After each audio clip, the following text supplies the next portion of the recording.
Assalamualaikum warahmatullahi wabarakatuh. Kami dari kelompok 2, Alengkayani Refaza, Eka Mailani Salsabila, dan Rudat Ilaina Rahmah akan mempresentasikan tentang sejarah kelahiran Nabi Muhammad SAW dan peristiwa kerasulannya.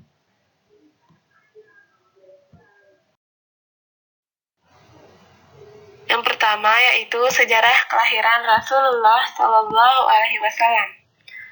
Nabi Muhammad SAW adalah keturunan dari dua orang yang hampir disembelih, yaitu Ismail alaihissalam oleh ayahnya Ibrahim alaihissalam dan Abdullah oleh ayahnya Abdul Muthalib. Nabi Muhammad SAW yang merupakan Nabi akhir zaman lahir di Mekah pada tanggal 12 Rabiul Awal tahun Gajah atau tanggal 20 April 571 Masehi. Tepat 50 hari setelah kejadian Gajah, lahirlah Rasulullah SAW. Kenapa disebut tahun Gajah? Karena saat itu ada pasukan gajah yang dipimpin oleh Abrahah ingin merobohkan Ka'bah. Ayah Rasulullah SAW bernama Abdullah dan ibunya bernama Siti Aminah. Rasulullah lahir dalam keadaan yatim karena ayahnya Abdullah meninggal dunia ketika Rasulullah berusia 6 bulan di dalam kandungan, sehingga Rasulullah lahir sudah dalam keadaan yatim. Kelahiran Rasulullah SAW di tengah-tengah masyarakat Mekah mendapat perhatian yang luar biasa. Hal ini disebabkan karena beliau berasal dari keluarga yang cukup berpengaruh dan disegani di seluruh Jazirah Arab. Para ahli kitab dari golongan Yahudi dan Nasrani berkumpul. Mereka memberitahukan kelahiran seorang nabi akhir zaman seperti yang tertera dalam kitab Taurat dan Injil. Abdul Muthalib memberi nama cucunya yaitu bernama Muhammad. Masyarakat Mekah heran karena orang-orang Mekah tidak ada yang bernama Muhammad. Dari mana Abdul Muthalib memberi nama Muhammad? Jauh sebelum Nabi SAW lahir, Abdul Muthalib pernah jalan-jalan ke negeri Syam bersama 3 temannya. Ketika mereka tiba di negara Syam, mereka bertemu pendeta yang berkata, dari kota kalian nanti akan keluar Nabi terakhir, dan Nabi itu akan bernama Muhammad. Nah, dan dari mereka berempat ini bertekad jika dikaruniai anak atau cucu akan diberi nama Muhammad. Dari 4 orang ini, orang pertama mendapat cucu laki-laki yaitu Abdul Muthalib, sehingga Abdul Muthalib memberi nama Muhammad. Saat Nabi SAW lahir, tak ada yang mau menyusuinya karena termasuk golongan miskin. Tapi seorang ibu bernama Halimatus Sa'diyah dengan ikhlas menyusuinya, meski ASI yang dimilikinya pun sedikit. Keikhlasannya dibalas oleh Allah Subhanahu wa Ta'ala. Keledai miliknya menjadi berisi dan ASI miliknya menjadi lancar.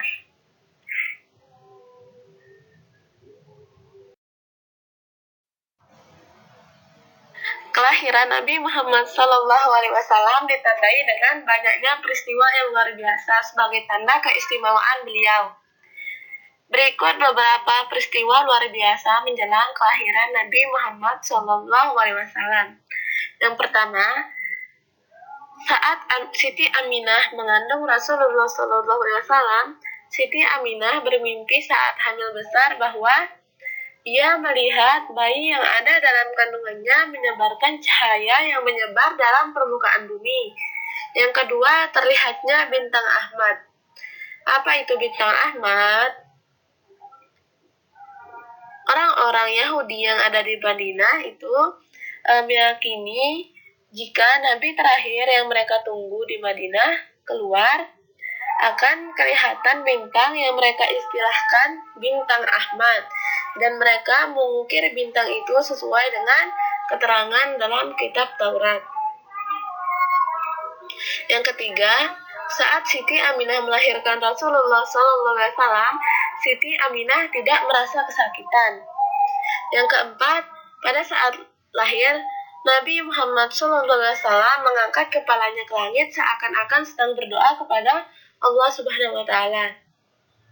Yang kelima, Nabi Muhammad SAW lahir dalam keadaan sudah terhitan. Yang keenam, Nabi Muhammad SAW lahir tanpa terbebani tali pusar.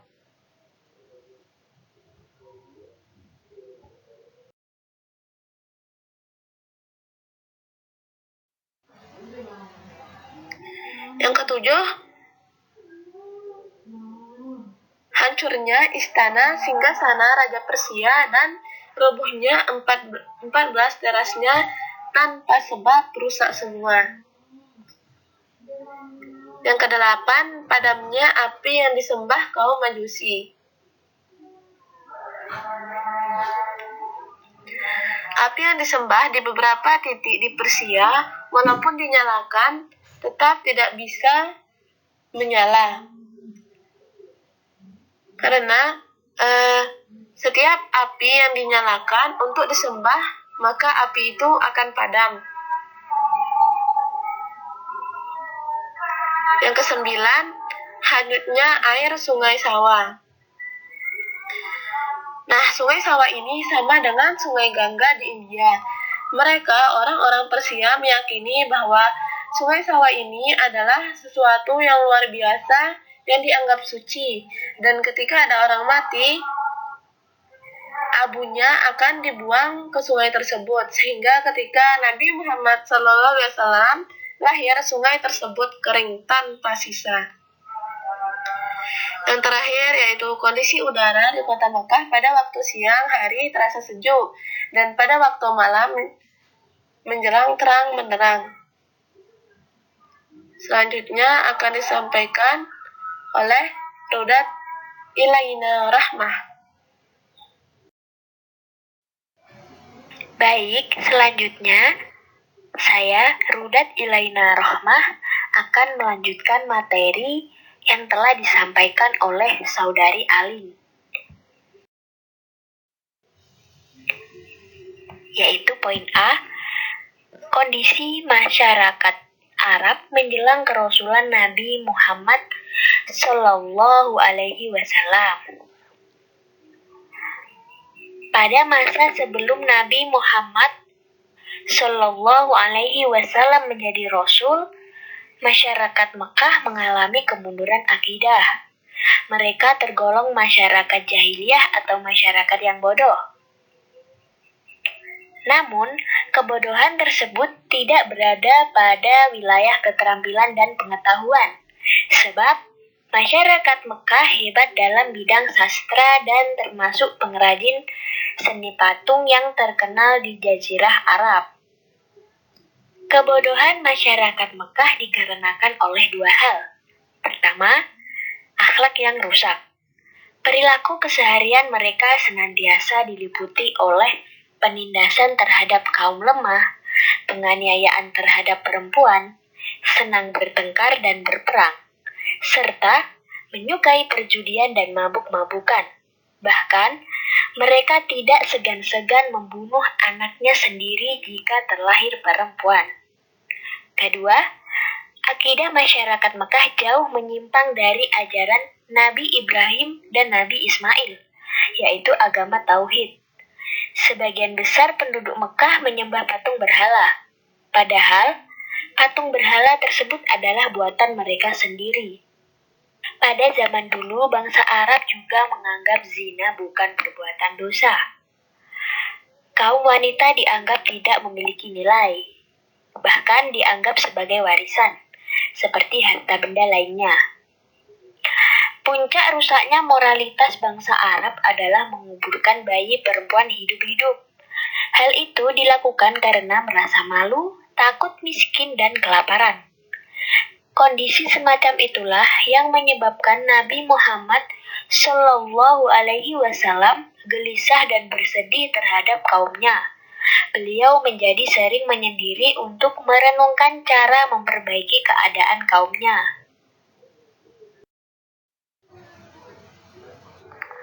Saya, Eka Mailani Salsabila, akan melanjutkan penjelasan dari Mbak Rudat Ilaina, yakni Nabi Muhammad SAW diangkat sebagai Rasul. Yang pertama, Nabi bertahanus di Gua Hiro. Mendekati usia yang ke-40 tahun, Nabi Muhammad SAW sering bertahanus di Gua Hiro yang terletak di Jabal Nur. Gua Hiro terletak di sebelah utara kota Mekah. Gua Hiro merupakan gua yang tersempit dan gelap. Jalan menuju gua tersebut juga licin dan terjal. Hanya orang-orang yang mempunyai keberanian dan keteguhan hati yang mampu memasuki gua tersebut. Nah, di tempat itu Nabi Muhammad SAW merenungi keadaan moral dan keyakinan masyarakat yang semakin rusak. Nabi Muhammad SAW sering beruzlah dan bertahanus di Gua Hiro. Nah, apa sih uzlah itu? Uzlah artinya mengasingkan diri untuk memohon petunjuk kepada Allah SWT. Tujuan dari uzlah sendiri adalah untuk beribadah dan memohon petunjuk dari Allah SWT agar dapat meluruskan kepercayaan masyarakat Quraisy yang makin jauh dengan agama Hanif peninggalan Nabi Ibrahim alaihissalam. Adapun pengertian dari tahanus adalah beribadah selama beberapa hari atau beberapa malam. Yang kedua, menerima wahyu pertama. Pada saat bulan Ramadan datang, Nabi Muhammad SAW sering beruzlah secara penuh di Gua Hiro. Adapun bekal yang beliau bawa adalah tepung dan air yang sudah dipersiapkan oleh Khadijah. Beliau pulang jika bekal tersebut habis, kemudian membawa perbekalan yang baru dan kembali ke Gua Hiro. Nah, pada tanggal 17 Ramadan 611 Masehi, Nabi Muhammad SAW tiba-tiba didatangi seseorang yang tidak pernah dikenali sebelumnya. Orang tersebut berkata kepada Nabi Muhammad, "Bergembiralah, wahai Muhammad, saya Jibril dan engkau adalah Rasul Allah bagi umat ini." Dan malaikat Jibril berkata, "Iqra, bacalah." Kemudian Nabi Muhammad SAW menjawab, "Ma'ana biqori, aku tidak dapat membaca." Kemudian malaikat Jibril mendekat Nabi Muhammad SAW dengan sangat kuat dan berkata, "Bacalah." Namun Nabi Muhammad SAW menjawab, "Saya tidak dapat membaca." Karena Nabi Muhammad SAW ini adalah orang yang buta huruf. Kemudian malaikat Jibril meminta Nabi Muhammad untuk membacakan sekali lagi. Tetapi jawaban Nabi Muhammad sama dengan jawaban yang sebelumnya. Kemudian malaikat Jibril memberi pelukan yang lebih erat dari sebelumnya, sampai membuat Nabi Muhammad SAW menjadi lemah dan napasnya terputus-putus. Malaikat Jibril pun melepaskan pelukan tersebut, lalu membacakan wahyu pertama surat Al-Alaq ayat 1-5, dan diikuti oleh Nabi Muhammad dengan bacaan yang fasih. Wahyu pertama ini menandai bahwa Nabi Muhammad SAW telah menjadi seorang nabi.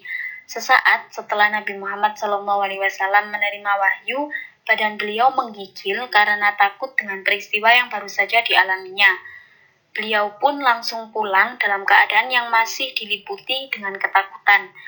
Nabi Muhammad SAW kemudian menceritakan kejadian di Gua Hiro kepada Khadijah. Khadijah adalah istri Nabi Muhammad SAW yang sangat setia. Khadijah senantiasa mengagumi suaminya yang selalu berkata jujur. Tanpa berpikir panjang, Khadijah langsung mempercayai seluruh cerita yang diungkapkan oleh suaminya. Kemudian Khadijah mengajak Nabi Muhammad SAW untuk menemui seorang ahli kitab yang bernama Warokoh bin Naufal. Setelah bertemu dengan Warokoh bin Naufal, Khadijah menceritakan kisah yang telah dialami oleh Nabi Muhammad SAW. Dan Warokoh kemudian menjawab, "Maha suci dia, maha suci. Demi dia yang memegang hidup Warokoh. Khadijah, percayalah, suamimu telah menerima rahasia besar seperti yang diterima oleh Musa alaihissalam. Sungguh, ia adalah nabi umat ini. Seandainya umurku panjang dan ketika kelak kaummu mengusirmu, niscaya aku akan turut membelamu. Kemudian Nabi Muhammad SAW bertanya kepada Warokoh, "Wahai paman, apakah kaumku akan mengusirku?" Warokoh pun menjawab, "Ya, semua nabi yang datang membawa tugas seperti itu akan dimusuhi dan diperangi."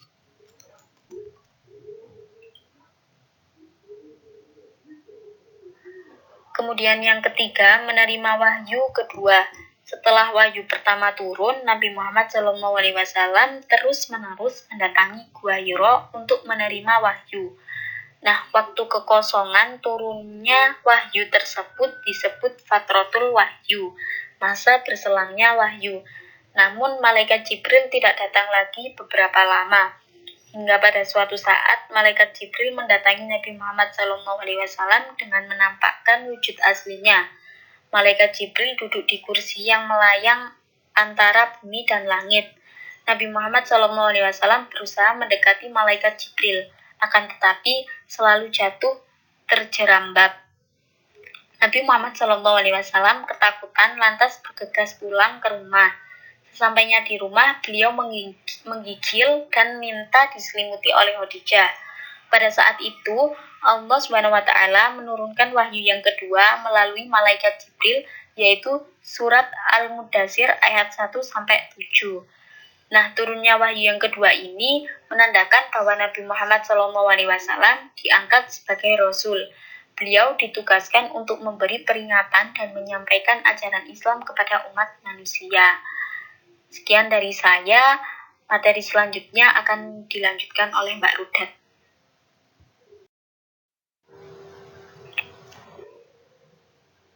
Baik, saya akan melanjutkan materi yang telah disampaikan oleh Saudari Eka Mailani, yaitu poin C, hikmah kerasulan Nabi Muhammad SAW.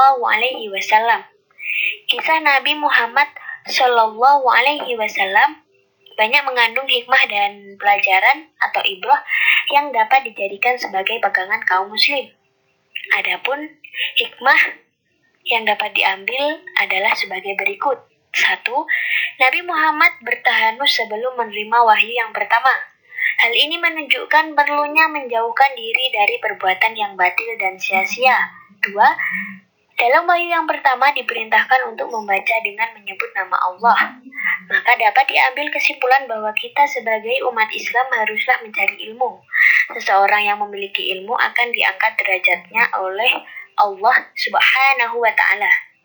3. Sikap optimis akan menjadikan seseorang pantang menyerah. Ia percaya bahwa semua hal yang dilakukannya akan membuahkan hasil.